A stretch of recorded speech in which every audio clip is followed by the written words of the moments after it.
I will start. No worries. I get it. Are you talking about the SOCOM conference that you got back from? Yeah. Yep. I was at the Warrior Care conference. It was great.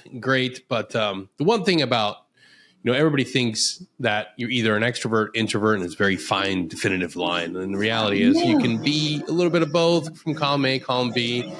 And when you're at a conference, you're having to put yourself out there, sell what you're providing, engage with everybody you're meeting, because you never know who's going to be your next guest, who's going to be somebody you can partner with. But the reality is, someone like myself, I need a partner. I need to have that operations manager, if you will, because I don't turn it off real well. I stay engaged and I won't go, I will hardly eat. I will hardly drink water.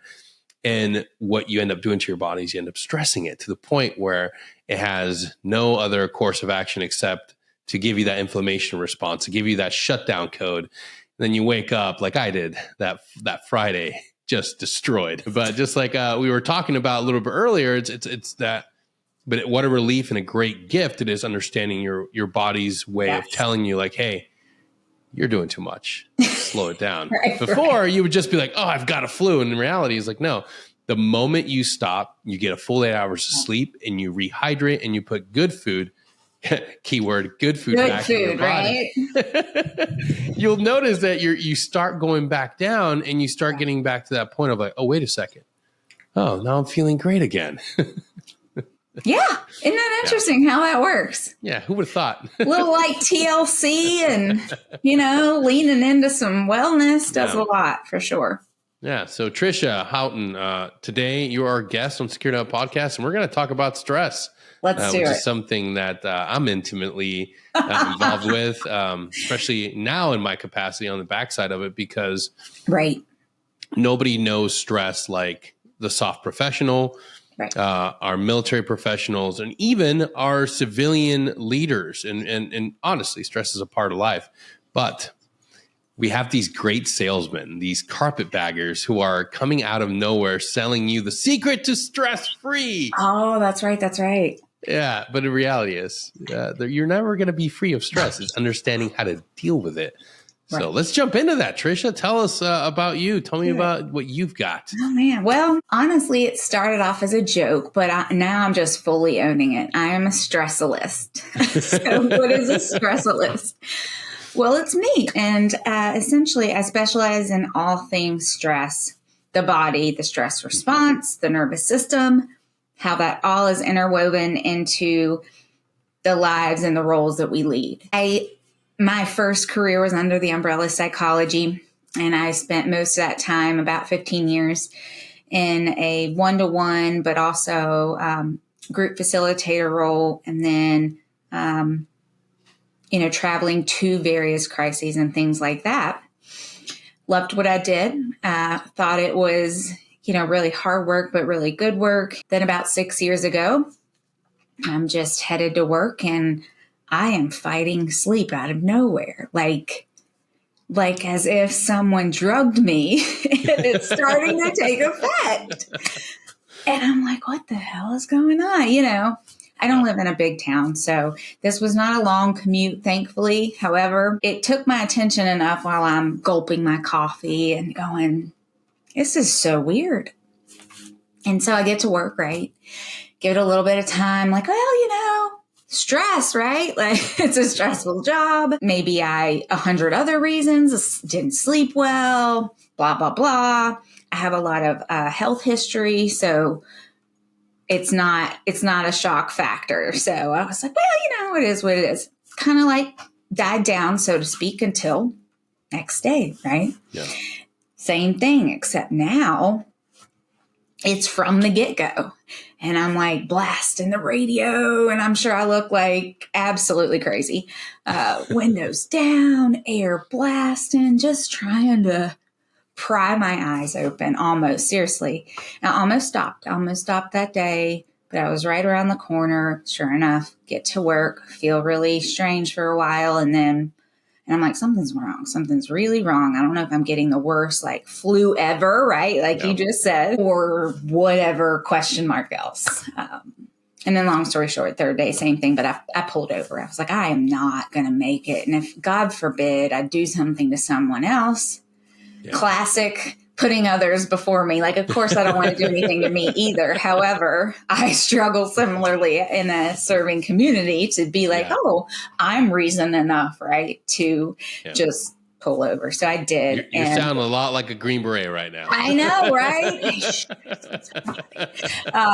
But gosh, I swear. And that was that. Honestly, I went to my doctor and, like I said, I have a very large health history. So it literally could have been anything.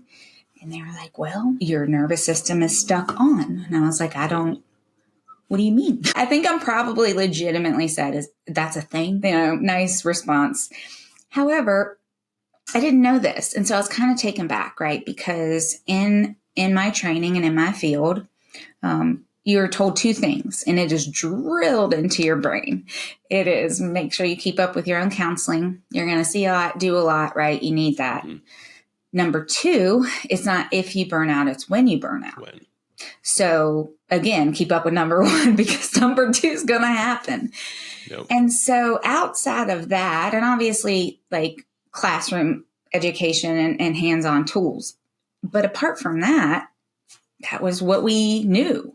So I was like, but I've done all the things. I kept up with my therapy. I kept up with making sure I had a way to cut off the day because not every day did you go back to an office. And, you just have your day and then, well, okay, I guess I go home, right? So it's not exactly what I call usual. I don't believe in normal, but I do believe in usual. So long story short, the way that kind of unfolded was I said, but, mentally I've been doing great. And I didn't want to be another professional that stayed in too long because I was addicted to that, right? For lack of a better word. Yeah.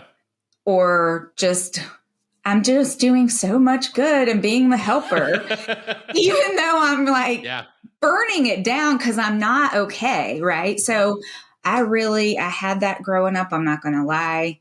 And I could smell it a mile away. And I was just like, nope, you don't even practice what you preach. So we have nothing here.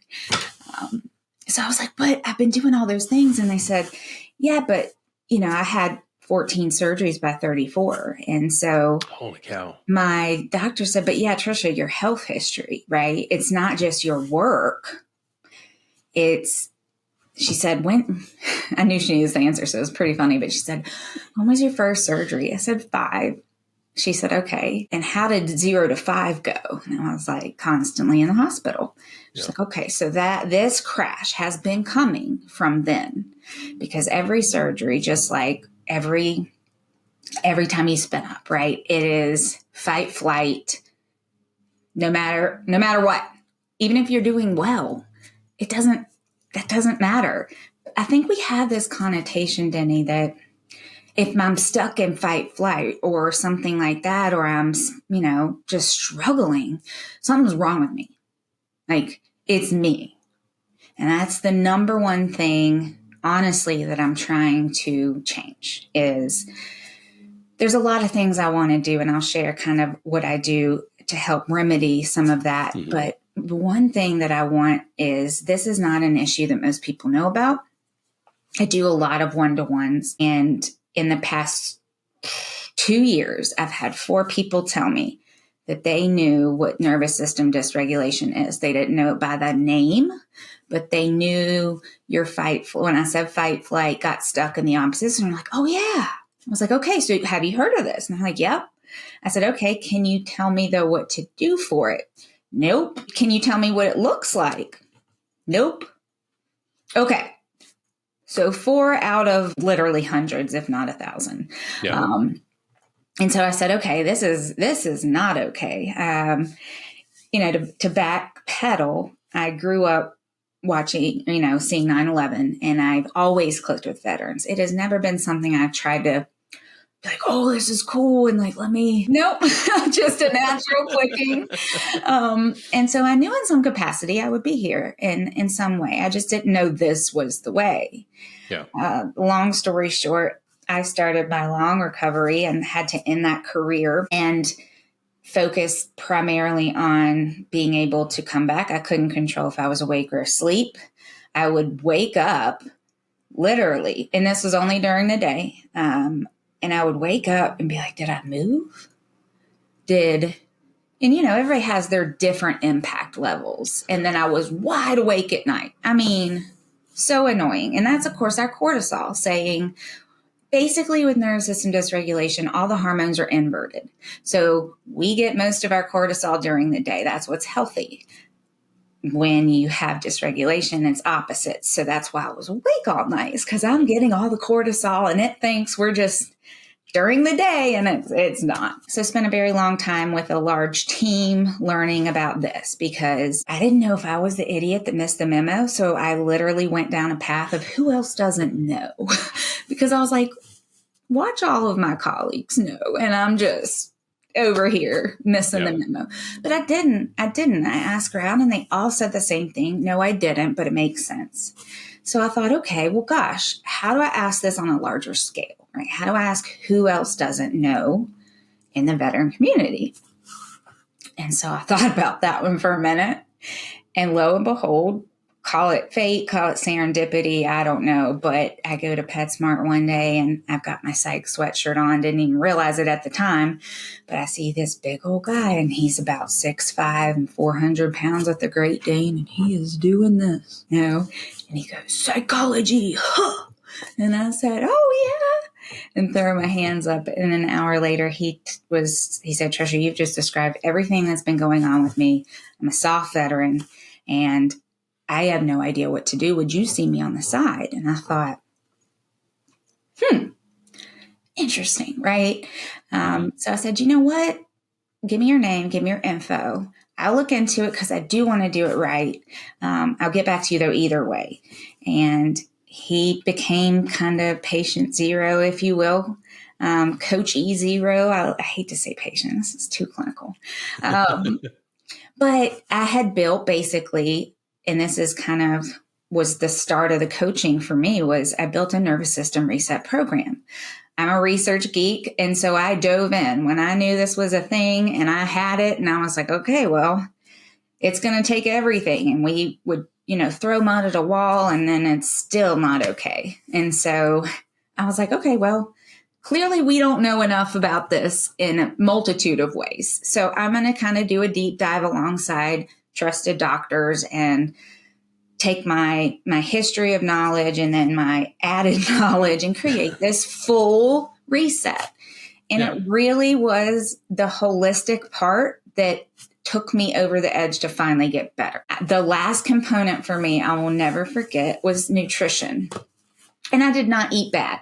I will preface by saying I ate vegetables. I mean, I was a salad fan. I didn't go to fast food much. I mean, really. So I was like, when my doctor said, I got a diet I want you to try. Are you serious? I've been poked and prodded and all the things. And now I can't have food. That was my thought, that total stereotype of great. And of course, though, I'm desperate though, right? I'm missing life and there's no quality there. So I was like, what the hell, right? Like, let's go for it. And sure enough, it was a crazy diet, but it slowly started to help. And I thought, oh, yeah. So, coming full circle, right? This gentleman was awesome enough to do this and was happy to be kind of the first one other than myself to go through it. And I have been tweaking it over past 6 years since then. I came up with my own techniques. I mean, I do utilize breathing. That's kind of basic for, I think, any program. Yep.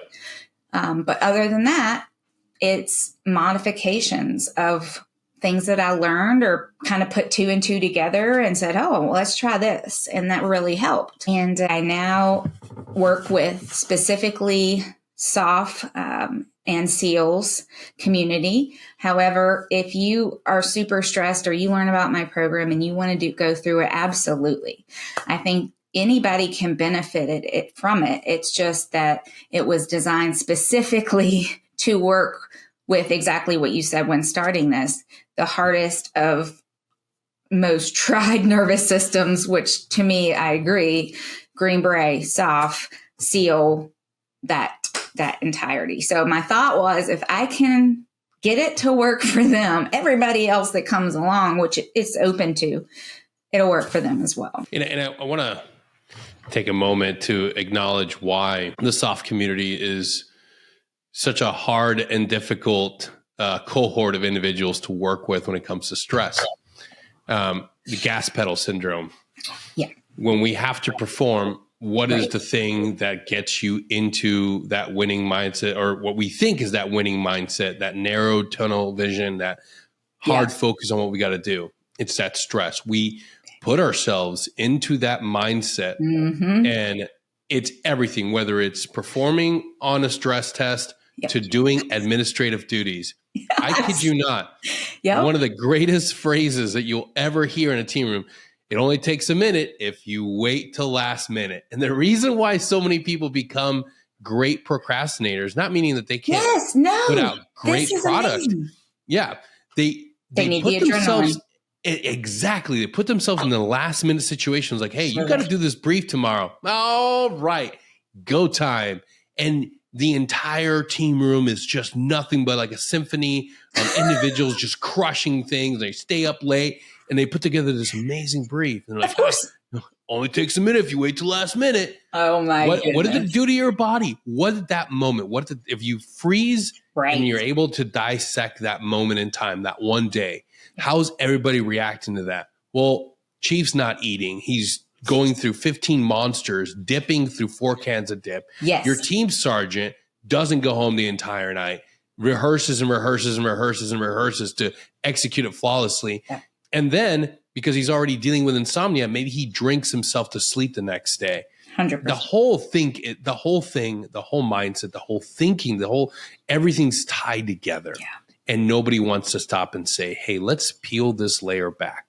Right. Which system controls my fight or flight reaction? And which symptom dials it back down?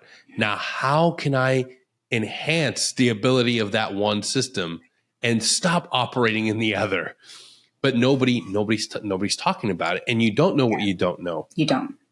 And we feel the adrenaline rush, and we think that's inherently a good thing, and we love it. Let me tell you, if it's one thing that guys love is an adrenaline rush, and we don't know how it impacts us on the inverse, on the backside. We don't know what it does to our bodies. We don't know the problems it creates down the line. I was there too. I'm guilty of it. You press that gas pedal and you're touching, you're constantly looking to get burnt, and you're looking for that reaction, but you don't know what it's doing. And then the advent and understanding of toxic stress and how it's all linked, especially if you had traumatic events as a child, especially if you've been living with the bear, which is like one of the greatest analogies I ever heard. Like one of the best. Like we think of our fight or flight and freeze response and in relation to how it benefited us way back in the Stone Age days, way back in the day, when you encounter a cave bear and you absolutely need to get prepared to get shredded to bits. Your body's going to go into that mode of inflammation. I got to shunt bleeding. I got to prepare you for an attack. I got to get you to pee your pants so you can run out of this thing. All those things are still with us. They're still locked with us as a human being. They are. And we don't teach this to our operators. We don't teach this to the community to understand that on the backside of these stressful events, you need to down regulate. You need to pause and breathe, not just keep going. No, and I think, there's so much culture tied in. Yeah. I mean, we've got issue upon issue. And so to break that down a little bit, I realized, like, as awesome as a nervous system reset program is, which is called the HACK program, the bigger issue is that people still don't know that this is possible.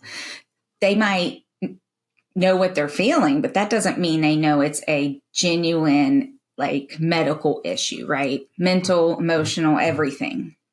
And so I created regulating, which is that training. I kind of took a step back and I said, okay, so we need a training program so that whether you're senior leaders, it was kind of honestly created for that top-down approach. You create this training for the leaders, and then they know what it is, what it looks like, how to identify it so that the people coming up under them, they can help prevent it. Because again, I think we do symptom treatment really well here. Yep. We suck at prevention and proactive and all of those other things. I mean, damn, we'll give you guys a peak performance specialist. We'll give you the best recovery tools. We will sleep clinic. I mean, we will do it all. However, those are the symptoms. And to me, the light bulb is, but if it's preventable, which I do think it largely is, if we taught how to regulate, if we taught from the beginning of your military career, because my thought is a two-prong approach, the top down and then the bottom up. So that pretty soon everybody knows, hey, nervous system dysregulation, your fight flight gets stuck and on. Yep. That's a whole thing. And if I don't look out for it, and get to the end of my career, whether that be 4 years, 6 years, 35 years, whatever it is, and then I can't stop. Yep. But suddenly I'm transitioning, right? And so I kind of have to, and then everything I have not been dealing with and trained to tune out. So again, these cultural layers, you guys are trained from day one to ignore and override. The only context that will help you is in the military. That's it. The rest of life, catching stuff for your family, just relationships in general, your own health, not just mental health, physical health. You have to tune into yourself at some point and say, hold on, okay, what is the body trying to tell me? Or scream at me, right? Or something, instead of that beating into submission day in, day out. No, I'm going to tell you what to do and give you all the caffeine and then all the alcohol and then the sleeping pills just so that we can get through another 24-hour period. And that's survival. Yeah. We don't listen or try or do any sort of interpretation of what we're feeling. We just want to either numb it, make it go away, silence it. Right. And then just get rid of pain. Yeah. Like we don't do a good job of listening and it's something you have to be taught. You do. I didn't know it. I could not Same. I found mindfulness as an avenue into that.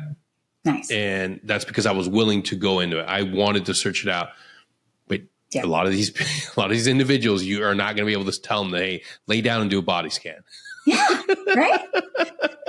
And what's crazy is we're at the tip of the, so currently what is military approved are things that are your breath work, right? Your meditation, your yoga. I am not knocking those things at all, but there's so many more techniques. Yeah. And so the things that I integrate during my own training are just a few tips that whether you're behind a desk or in the middle of combat, you can do throughout your day. It literally takes 2 seconds that will force your nervous system to the parasympathetic nervous system. That is the recovery nervous system. And so that you're actively doing this with your system throughout the day. So it's not, in 12 years, I'll get to it. Well, you're in the red by then and your family's where? I don't know, maybe here, maybe not, maybe again, second, third partner, marriage, wife, whatever. Kids, are they okay? Probably not. And it doesn't have to be that way for me. And, I think the more we're willing to bring in kind of those out of the box things and say, hey, so-and-so's gotten really good results and they're doing, they're so much better and, they're not dependent on alcohol anymore, or they're not, like you said, dipping throughout their sleep. I've seen that. I had a guy I actually just work with. He finally, that was one of his last steps with me he said, Trisha, I took out the dip in the night. And I was like, I didn't know you dipped at night. Not that I'm trying to judge, but Oh, I'll judge. but like, damn, okay. So I didn't know that, but good for you, you know. So Yeah. I mean, but no judgment, because your body ultimately, mind, body has one job, and that's to keep you alive. Mm-hmm. So it will do what it has to do. And if that's grab caffeine or a Monster or Red Bull or 8 cans of dip, right? Super exaggerating, but hey, not by much. Yeah. It will do it, right? Because that's what works. Yeah. But it's what works, not because, and I think this is where I see a lot of people just get confused in general. It's what works, not because that's the only thing that will work. It's what works because that's the only things that you go to.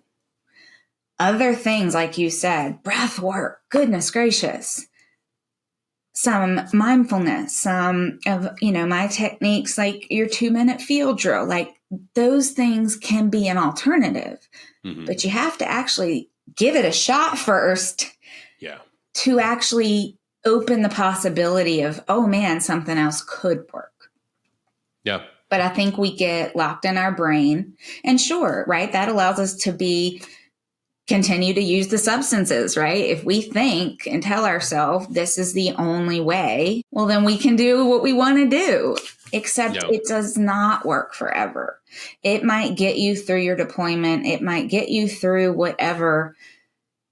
But what happens, like you said, that backside is coming. You cannot outrun, and I've said this till I'm blue in the face, you can't out-tough your nervous system.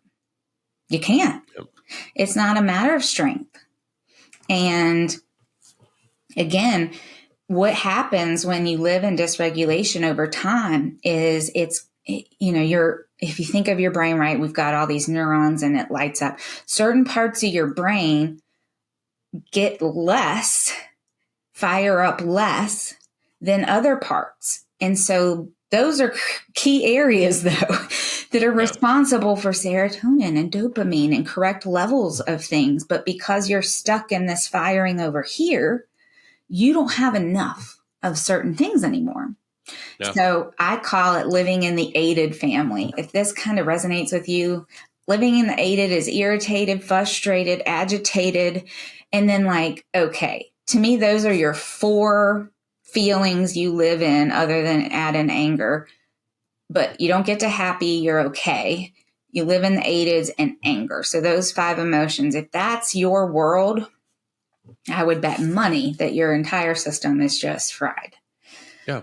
Doesn't mean you're not functioning. Again, the crash, so to speak, mine looked a lot more medical because I had a lot more medical issues. So yours is not going to necessarily look the same as mine. However, the dark thoughts, the things getting worse, what I call bone tired. I tell you, Denny, when I think I legit, this is a funny story, but I'm pretty sure I gave pushback to a nurse one time. She's like, so are you feeling some fatigue? No, I'm not feeling some fatigue. I can't fucking, I cannot function. Bitch, I'm dying. Look, I literally stopped, and this is not me. I'm like, look, this is not strong enough of a word. So I coined bone tired right then and there. And I said, look, it's way more than fatigue. To me, I feel fatigue every day, right? It's not, oh, poor me. It's just that's something I've always dealt with. Yep. This is in my bones deep that I have never felt before. And I said, literally, I swear to you, if you came to me and said, Trisha, you can sleep for the year. The next year, you won't miss a thing, but you can sleep for the year. I legit would be already tired going, that is never going to be enough. Yep. And even saying that now, I'm like, that sounds ridiculous.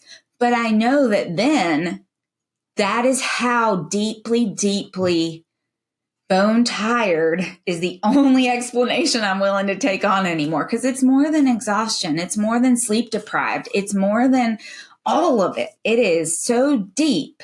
And that's why we have suicide numbers like we have.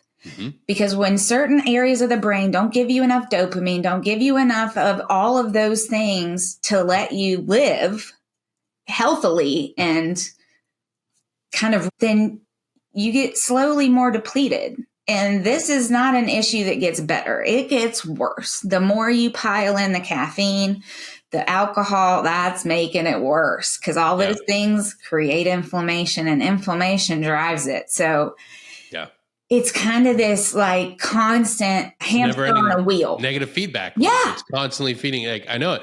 That's the first thing guys key in. I mean, they're dialed in at work, they're focused, and then it's time to go home. They get, they do the bobbing back and forth, like, oh, I'm awake. Driving, they get home, they walk through the front door and they crash on that couch. And then the wife, the kids, everybody's like, leave that alone. Don't wake him up. And then he wakes up at 7 p.m., eats dinner, and then it's like, oh, I can't go to sleep because I just friggin' slept through. Right. From like, and it just keeps feeding that cycle. It does. Right? That's one of the few things that people key in on. Right. And have friends that are constantly like, dude, the moment I walk through the door, I'm just dead. I'm exhausted. And it's like, yeah, dude, you are in a constant state of stress and you're feeding it. You're feeding it. You're leading. You're not realizing that your own rumination, your own hard focus and constantly staying engaged in everything, it's feeding that endless negative feedback loop. And it's so hard to tell an individual to just stop. Just stop. Take a deep breath and stop. Whatever you're thinking about, it doesn't matter. Let go of it because you're attached and you're constantly feeding into it. And the next day it's like, oh, I'm so stressed out. Well, if you're constantly walking into work and you're telling yourself, I'm already stressed out, and then that's part of the problem too. Right. Well, and that's a great point.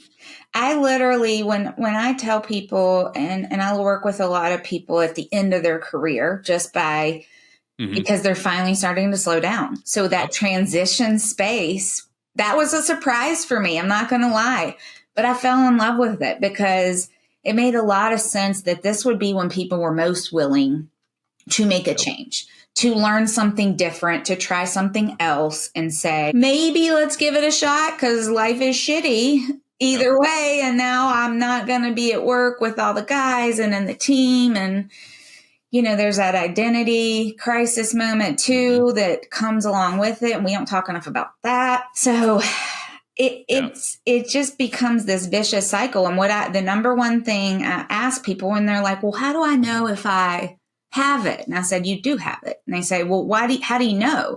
I said, your training alone is why you have it. Not even to mention the trauma with the deployments and the spin ups. Just if the only factor you guys had that you were fighting was training, it's still enough because you've done the override, you've done the ignore, you have learned to shut off. And again, there's only one environment that's helpful in, and it is necessary for that environment. I won't even lie. However, those 2 minutes of downtime, you can be regulating. You can be going, okay, body, I'm checking in. Like, I'm not going to just beat you continually and like, you better work, I'm going to check in and say, hey, we've got recovery coming, right? Talking to yourself. I swear your body knows if you have a relationship with yourself. And if you can tune in and share that, and obviously there's a lot more to that. However, those 2 minutes can literally bring back that system. And I've been in a lot of meetings lately trying to push prevention, push, the programs that I've built so that I always say in my slide deck, right? The last one is because service members deserve to know.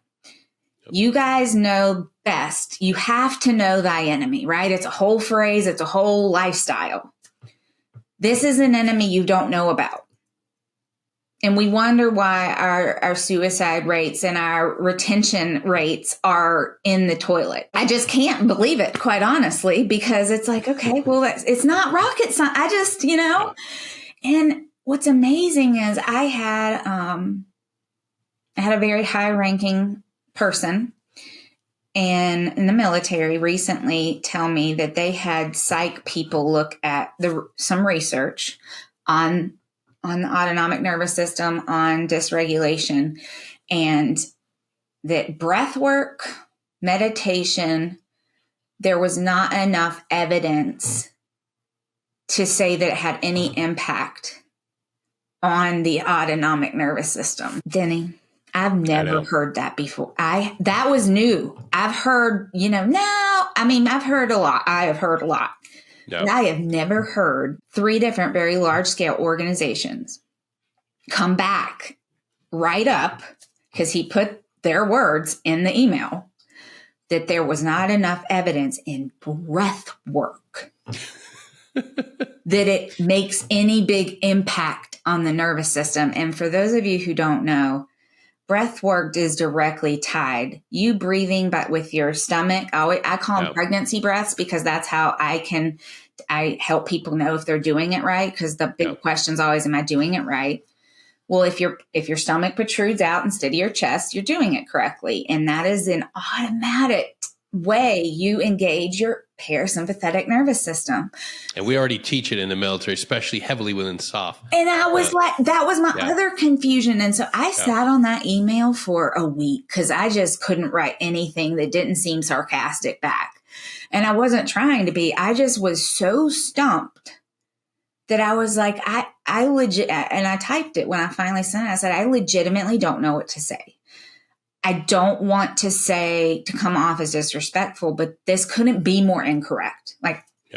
It just couldn't be. I've never heard this. So long story short, they were really receptive to the feedback, and hopefully we can try one of the trainings. My favorite thing to do is create to the need. And so he said, Trisha, I can't give you, he's talking about doing the regulating training. So I can't give you, in my world, I get 2 4-hour days for regulating training. Yep. And so he said, I can't do that, but I might be able to do 2 hours a training cycle. And there's 3 training cycles back to back. And I said, so that'd be 6, right? He said, yeah. I said, I can do it in that. So I've tailored it I take the basics, right? And I tailor it to the need. Who are these operators? Are they SOF? Are they SEAL? Are they EOD? Are they Rangers? What are they? And then what's the need? I currently actually have a great partnership with a SOF nonprofit that will pay half for any SOF veteran or their spouse to go through any of my programs. That's awesome. I've had some talks this past week, actually, with potentially getting part of that other 50% paid for. I'll be honest, I used to want to get the full thing covered. However, I think you need some skin in the game. Yes. And so I'm okay. Dive into that. I'm okay with having like another 30, 25, maybe percent so that we're at 75, but you need to have your buy-in and not just by showing up, because I've had people and I've had operators who this organization paid for them fully. And they would, I didn't know we were meeting. And, just time and time again. And I'm thinking, I finally said, look, if this is not a good time or you are not ready, that's okay. I'm not judging that.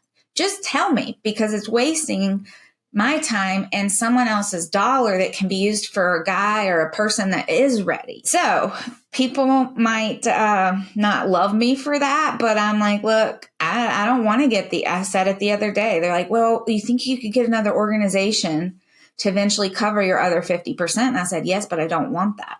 I want them to cover about 25 more, but honestly, it's doable. It's not something that is outrageous. I'm not asking something you can't do.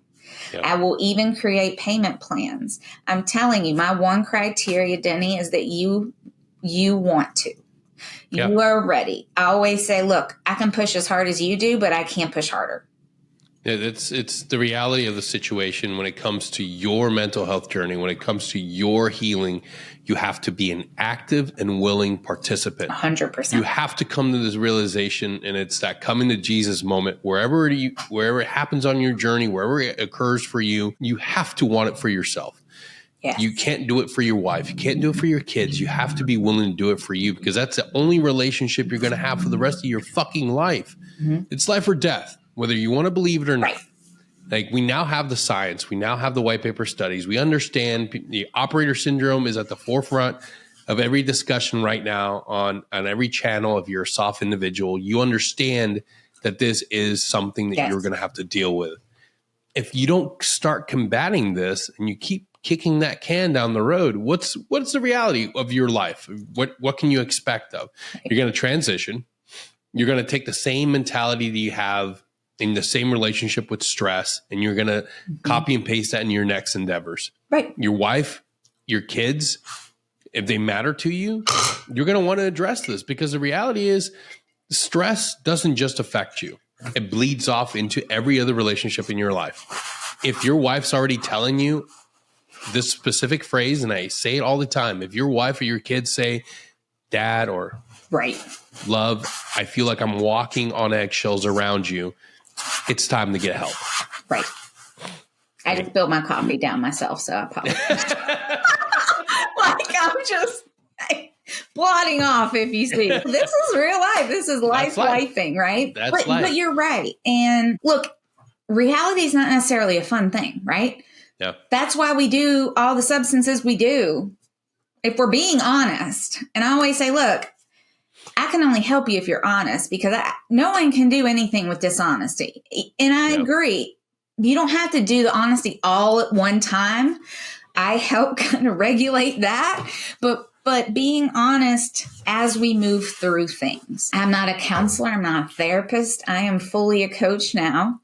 And that is the best thing. It is my favorite role, because I joke that I can kick your ass a little bit, but it's not a joke, because, but we need that, right? Like if you're in a coaching relationship, there's goals, there's so much that we're working towards. And so there's going to be times we all get in that rut, and it's just like, oh, that trudging through sludge. Plus you're dysregulated. So again, that bone tired is you're actively in it right now. It's not going to feel possible, but I know you have to know that somewhere it is, even if you're just taking my word for it. I always say, look, I don't make promises. And if I say this will happen, it will happen. Again, if you put the work in.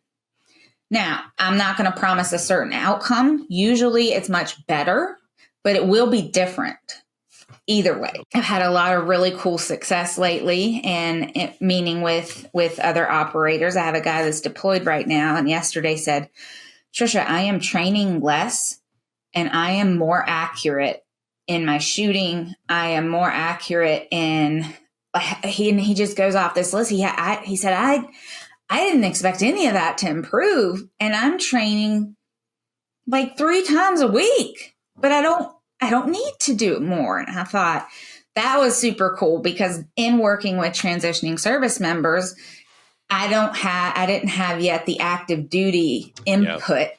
So the fact that I always wrote it down that would also be improved. I didn't promise that, but my whole process, I'm super honest. And so I said, because you're not mentally fighting every second, even if it's just passive. If you're saying, well, Trisha, I don't fight mentally every second. I promise you do. You might not be any bit aware of it unless you're finally driving home or going home because you're too on. Yeah. And that's where you thrive. And so again, like you said, it is cyclical. And it is, I drive myself nuts, Denny. I am a recovering perfectionist.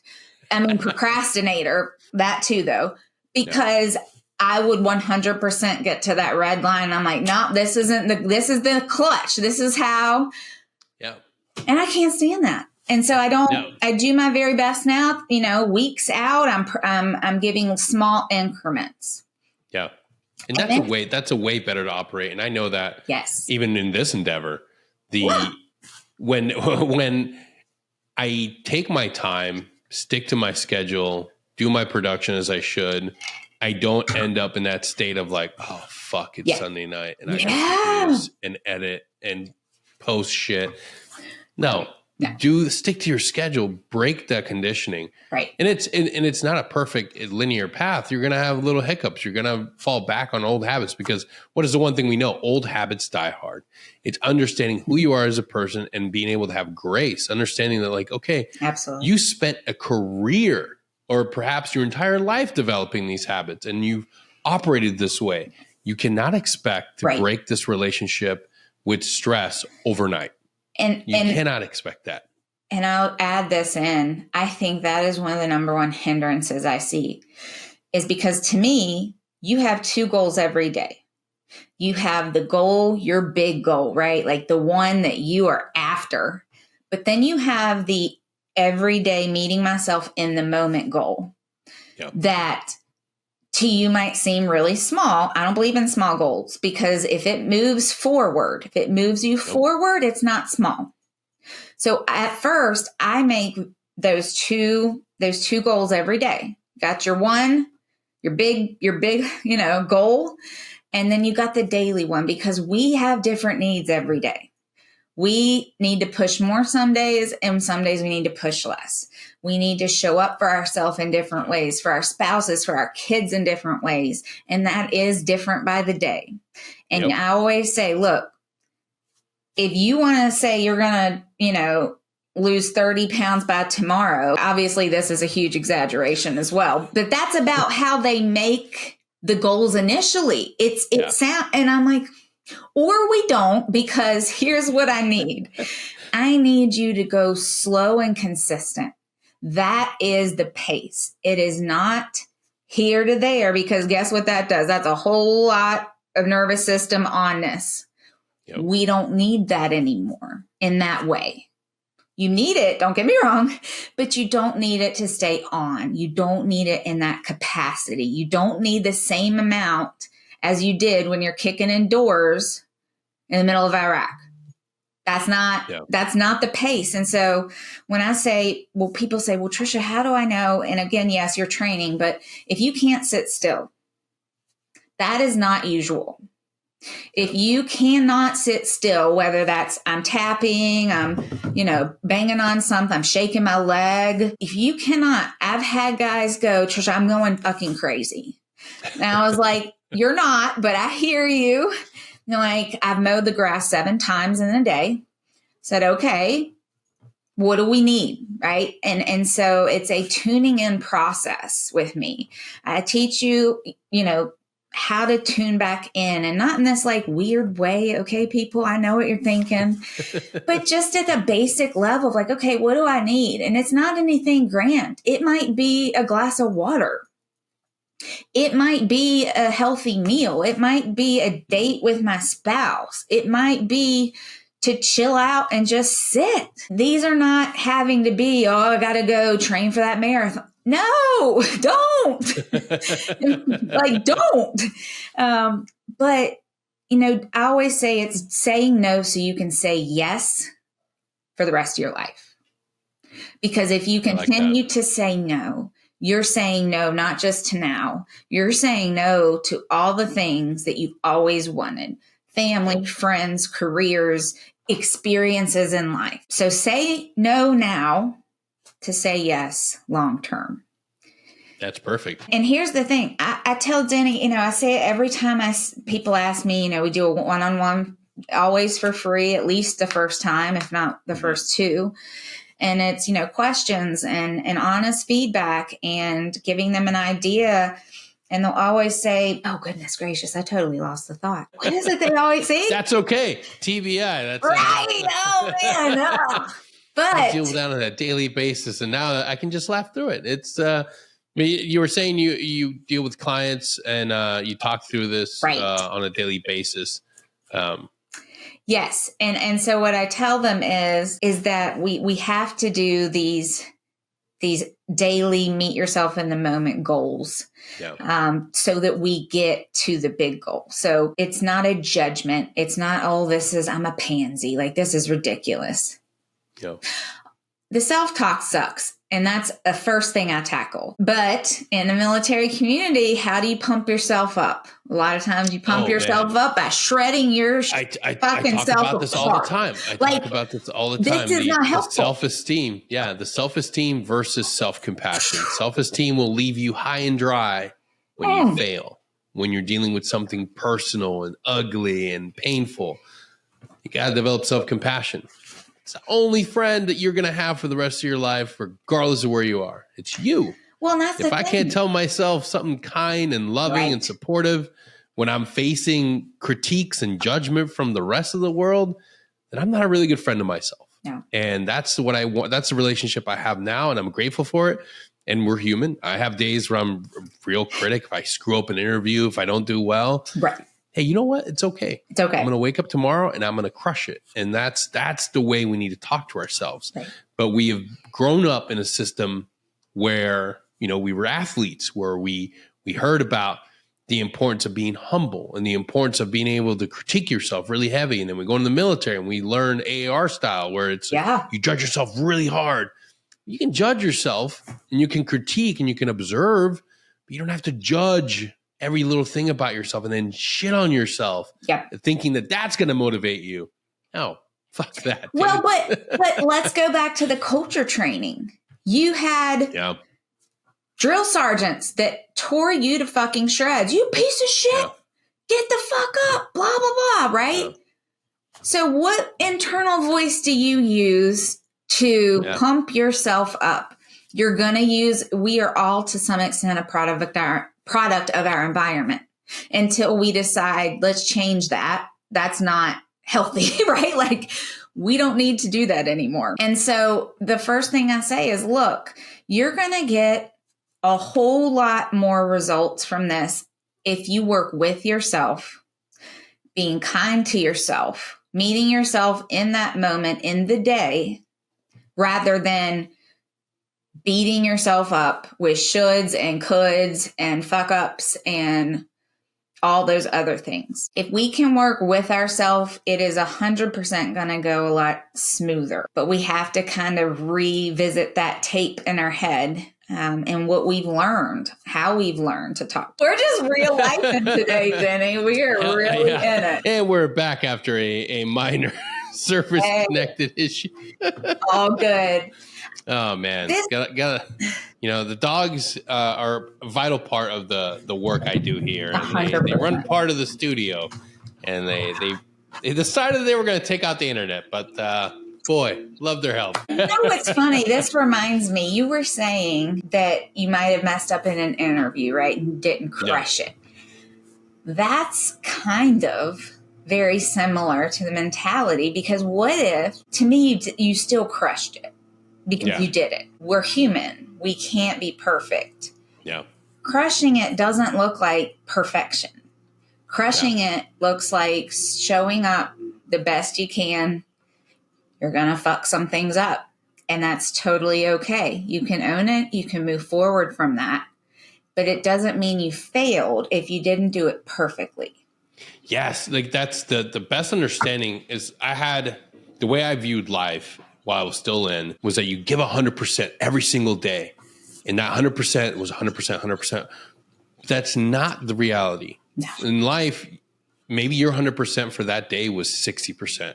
Your kids are sick and your wife's not doing well. And she, you guys got in an argument and that's depleted you. And now you're at 60%. Right. And the next day you reconciled, your kids are doing better. You and your wife had a walk before you went to work. So now you're at 100% and you're good to go.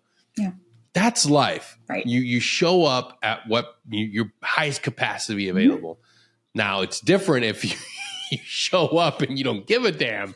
That's a whole different story. And that's what but see, this is dysregulation. This fits perfectly because it causes depression, anxiety, so many mental illnesses. And if you're living in the aided family, that frustrated, irritated, agitated, etc., every day is a struggle, to say the least, with yourself, with your spouse, with your kids, even if it's just you and the dog.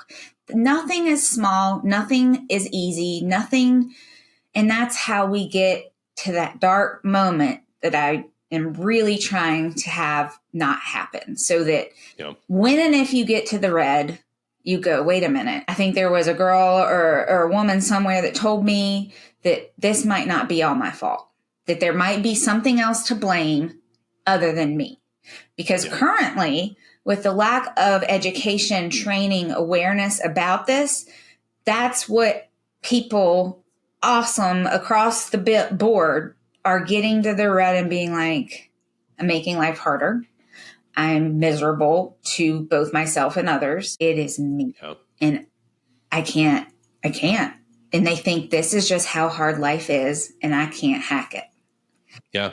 And that becomes evident, right, by all your struggles for so long, and everybody else seems what? Fine? And perfect and right? dandy. Like, you're peppy. Like, that is annoying as hell, right? But it's not just you. And so one of my biggest things that, again, I'm trying to go back and punt is awareness, is that training. I do webinars. I mean, we'll literally fit it in however we can, because you deserve to know your enemy, and you're not your enemy. Yeah. And if you can know, hey, the best news I can give you guys is that this is resettable. There's so many conditions where I just got to be like, well, we got to beef up those coping skills and get you through this, which isn't necessarily a bad thing, but I get to say, no, like, remember that energy, kind of, maybe? You remember that, like, okayness you felt with your spouse at some point in time, or kids, or just even going to the store? We can get that back. And we can. But you decide, right? Ultimately, it's your decision, but you deserve to know it exists. That's my thing. And the military deserves to tell you it exists. Yeah. Well, at the very least, get in touch with Trisha, and then she can help you walk through this. Absolutely. So how do we book? How do we get involved and get you to help us through our journey?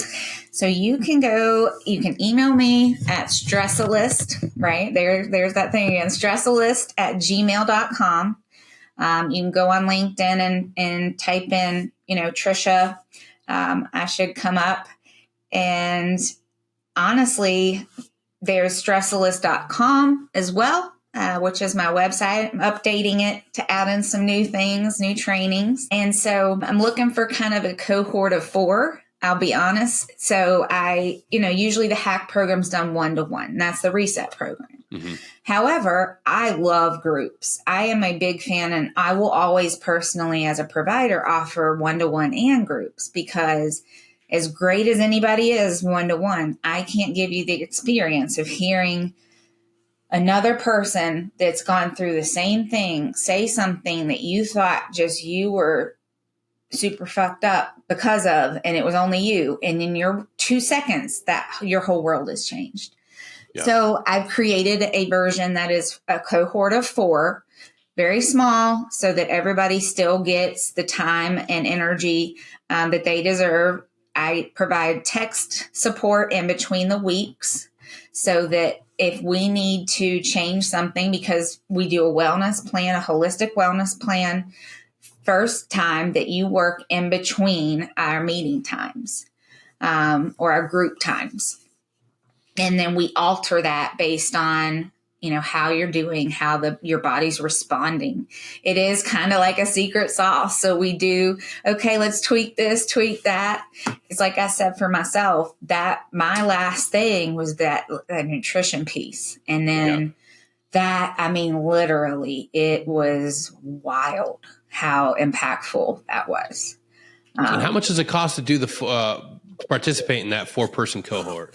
So the 4-person cohort is, however, you get half covered if unfortunately it is limited right now to soft, but if you are an operator or if you're a spouse, you get half of that covered. And then you and I set up a payment plan that works for you. Again, I've said, do as much as I can to make it doable. And so literally my only requirement is if you want to do it and you're committed, I will work with you on everything else.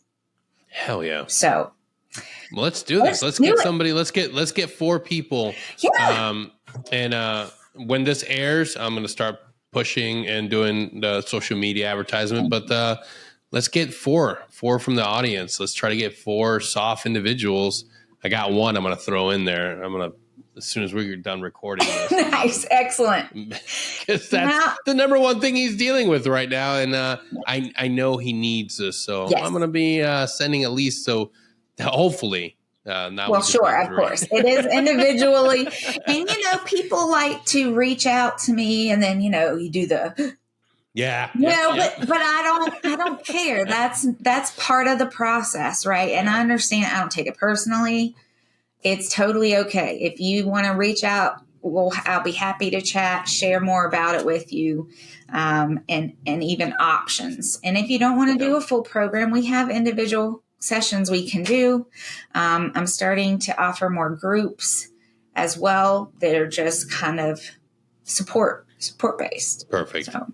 Awesome. Well, Tricia, I can't thank you enough for coming on and sharing this and talking about something that I'm passionate about. And I'm going to be promoting you on not only on this episode, but let's put you in on a basis to come back and talk about this some more. I'd love to. I feel that if we can address and change our relationship with stress within the soft community, we can allow individuals to explore other things and other ideas, other concepts that maybe they need to get help in too. Right. But it's addressing that stress reaction first that helps so many individuals finally say, you know what, maybe I need to look at other factors in my mental health. Tricia, again, thank you for coming on. What's the name of the website one more time? Stressalist. So stressalist.com. I am updating it. So if you see some stuff from 23, give me some grace. It's been a busy time in a good way. But absolutely. I'm on LinkedIn. I mean, I joke that throw up a smoke signal, I'll be looking for it. Thank you, Denny, for having me. I love your show. Huge fan of you. Any way I can support, gain awareness. Absolutely. I'm a partner for you as well. Heck yeah. Mutually supporting operations. Absolutely. So, thank you so much for being here. Thank you all for tuning in, and we'll see you all next time. Thank you.